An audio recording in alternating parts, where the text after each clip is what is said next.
chain, and I'm one of the sales consultants here at Overture Arboretum. And we were talking a little bit earlier about how this has been a really hard time for everybody sheltering in place, because I know everybody's gotten bored.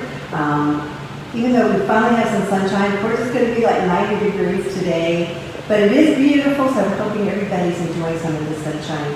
So we're going to bake pecan pies today. I don't know if y'all know how to do that, but it's like one of my very, very favorite things. I love the chocolate pecan pies.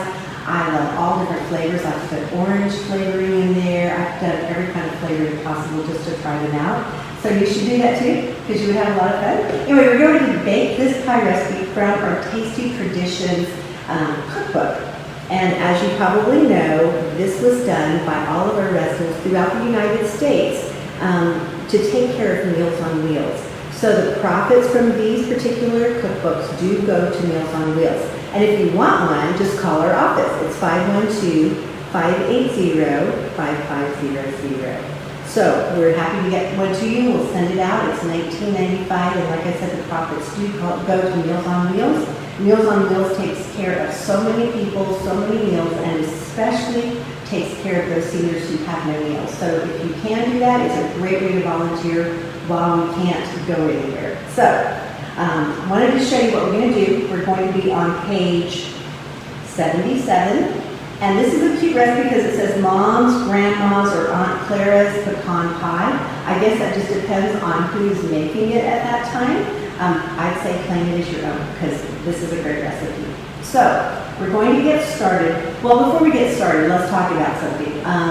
Even though we are doing recipes from this particular cookbook, one of the great things that we could do right now is do a cookbook, a virtual cookbook.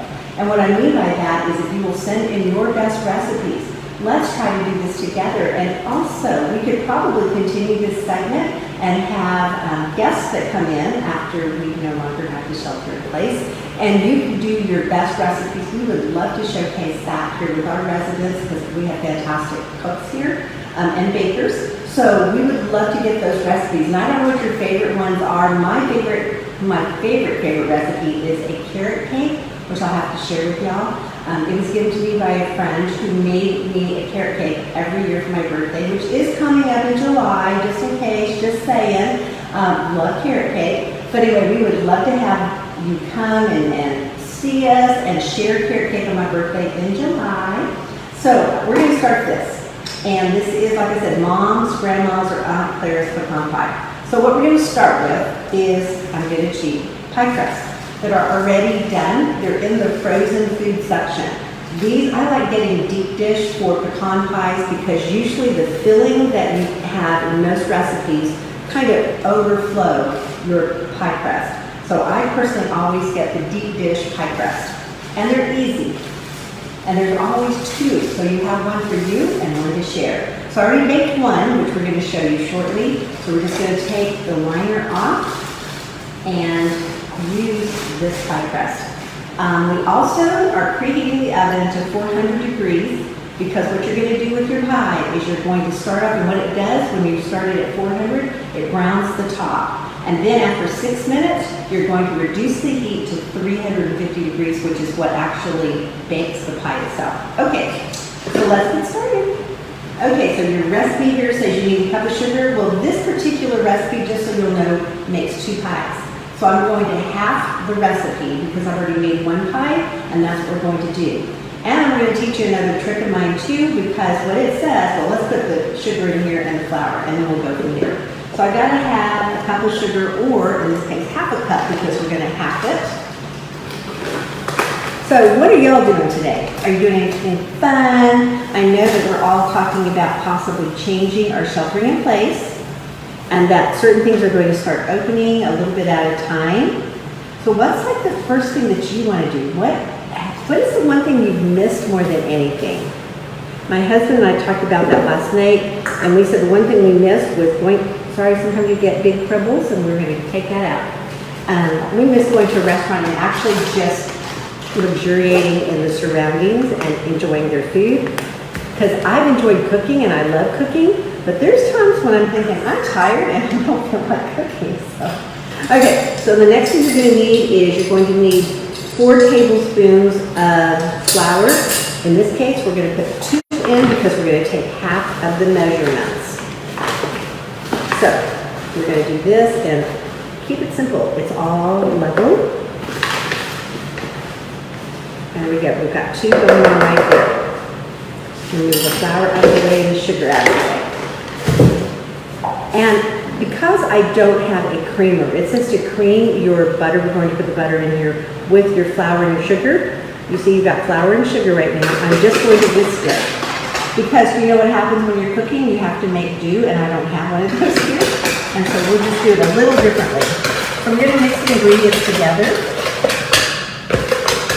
And then we're going to add, you're supposed to cream the butter in. Instead, our microwave was a little louder to put in this segment. So I went ahead and just melted the butter. Not too much, just melted the butter. I'm going to put this in here.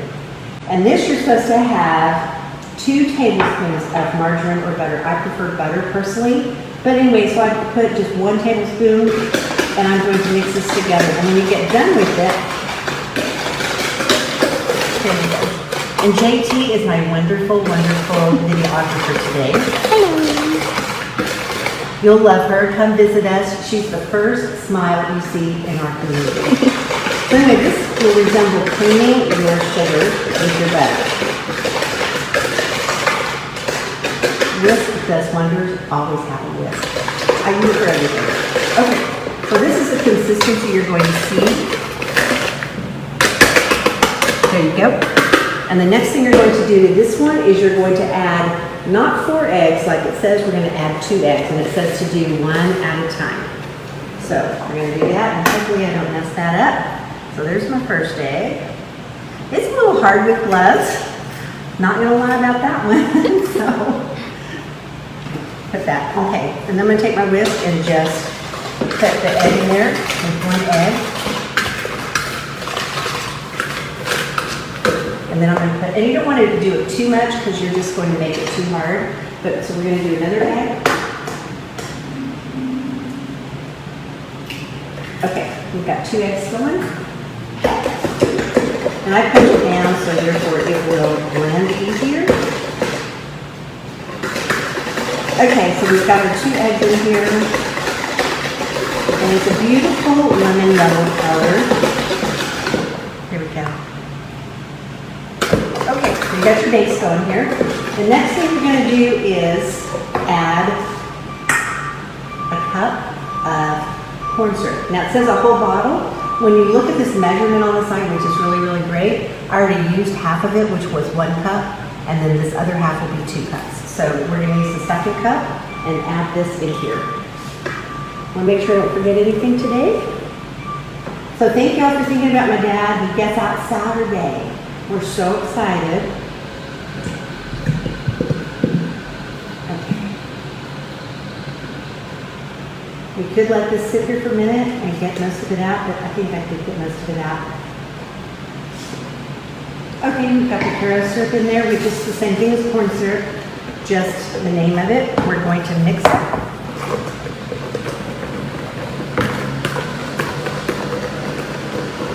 Oh, and one of the steps I forgot. The main step. We're going to do this first because we're about to pour this whole thing in. This says to take a cup of pecans. I personally don't like them chopped up. I personally like them whole, and like this lady likes them whole too. So I'm taking a half a cup. Now we made this earlier, and a half a cup was not enough. I'm going to add a few more. Because you want it to cover the entire pie, and you can see this is the smaller end of the pie, and as it floats up, we need to fill up the whole top. I'm going to add a few more. And we can always add some more afterwards. Okay. So you just want the pecan halves. If you want to chop them up, you can do that. Okay. All right, so then the next thing we're going to do is add, it says 2 teaspoons of vanilla. We're going to add actually 1 teaspoon of it. And that's just to give it that wonderful vanilla flavoring. So let's do that next. So, I am hoping that y'all took this opportunity to do a cookbook with your families. So I wanted to share something with y'all as we're making this after I whisk this around. Because here's your vanilla in here. And you want to make sure it is totally blended. So let's do that next. It says to add a pinch of salt. I don't have any salt today. You can do without it, okay?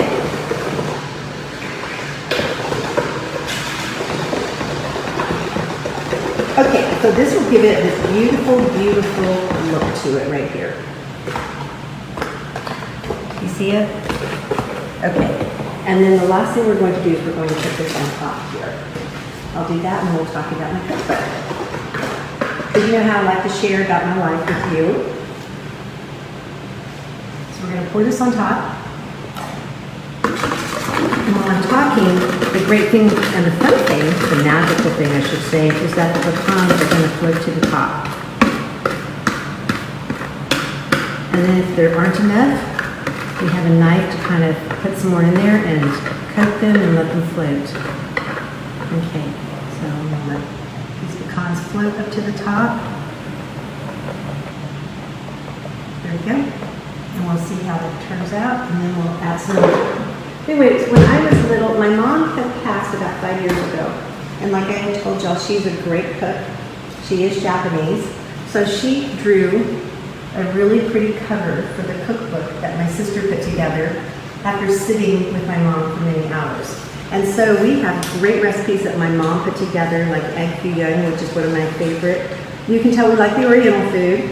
But she loved barbecue chicken, curry rice, sukiyaki, yakitori, tempura. So these are a lot of our Japanese recipes. And then my mom also put together some other recipes.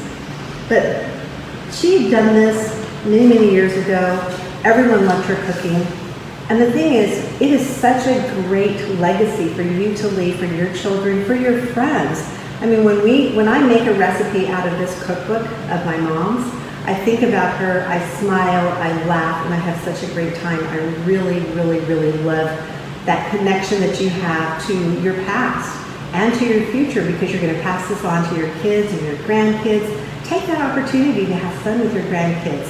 You know, you've got all this time in the world right now with them. Do it. Have fun with them. Teach them your recipes. Tell them that grandma or Grammy or grandpa or whatever you call yourselves, this is what we did back in the day, and we wanted to share this with you. They are going to be so appreciative when they're older. So I really, really encourage you to do that. Okay, so it gave us enough time to let our pecans rise to the top. And see how pretty that's going to be?